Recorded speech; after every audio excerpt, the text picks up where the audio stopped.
Good evening. My name is Phil Easter, historian and writer from Baltimore, Maryland, also known as the Amazing Memory Man.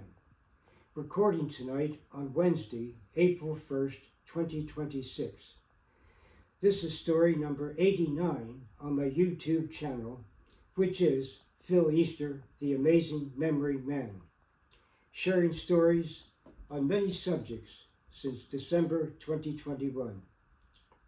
And tonight, we look back and remember the 1976 Boston Marathon, America's greatest foot race, which began in 1897. And I ran 5 times each year between 1972 and 1976. I finished 3 of the 5 times, the whole distance of 26 miles, 385 yards. I finished the first time in 1972, but the next 2 years I wasn't able to complete the whole distance, and so in 1975, the 4th time I ran was the 2nd time I finished. So 1976 I was really looking forward to, because I was living in Boston at that point. I'm from Baltimore, where I've lived most of my life, and between 72 and 75 I would go up to Boston each year to run the marathon and sometimes stay a few days, and I liked the area, so I decided to go job hunting in 1975 during that marathon time period. I think it's just 1 or 2 days later, the first place I went, I found a job that I would start a few weeks later. And so in 1976, I was living in Boston, and just a few blocks from Prudential Center, where the marathon ends, in the Back Bay area of Boston. But lo and behold, what a surprise for April in Boston. The temperature was very hot for several days.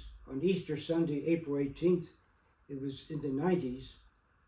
And on the marathon day at 12 noon, at least one temperature in Hopkinton, Massachusetts, where the marathon begins, was exactly 100 degrees, unheard of for Boston in the month of April. It was really something, and I thought to myself, well, I really want to try to finish, of course, but I wouldn't even run on most days when it was 100 degrees, not even for a short workout. But fortunately that day, the people of Boston were so generous. They had plenty of water and Gatorade, and some people, if you wanted to get hosed with their, hosed down, people didn't mind. They did not consider that rude on that day. Usually if somebody sprays you with a hose, that'd be considered rude, but not in that case on such a hot day. So thanks to the generosity of so many spectators, it really helped the runners who ran that day, and still about half of the runners did not finish, understandably.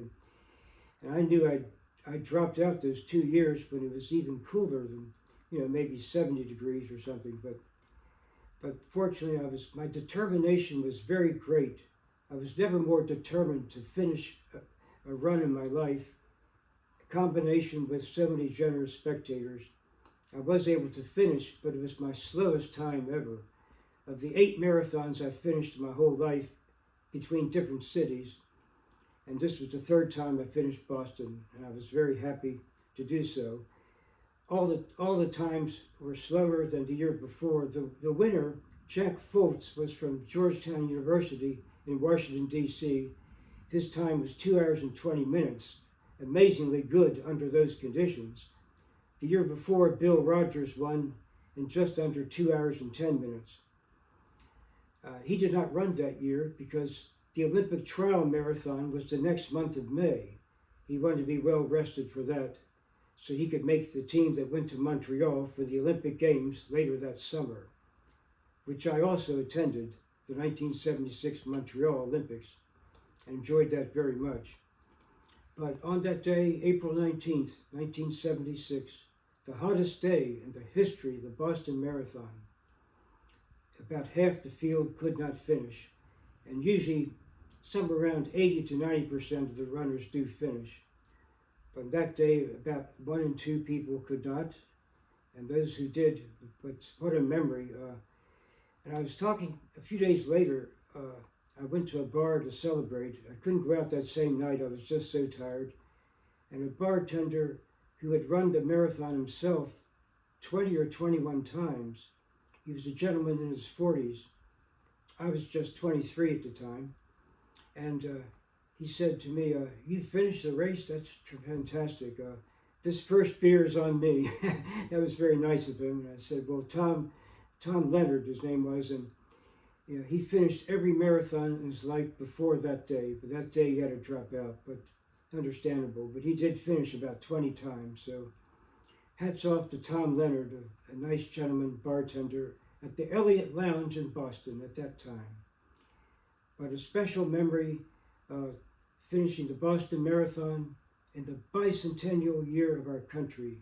The 200-year anniversary of America was 1976. And now it's 50 years later, our 250-year anniversary. So just want to wish all the runners taking part in the Boston Marathon this year, which will be on Monday, April 20, 2026, just under 3 weeks from now. God bless you. I wish you all the best. This is Phil Easter, the Amazing Memory Man, and we will see you next time for story number 90, another story on another subject. Thank you, and good night.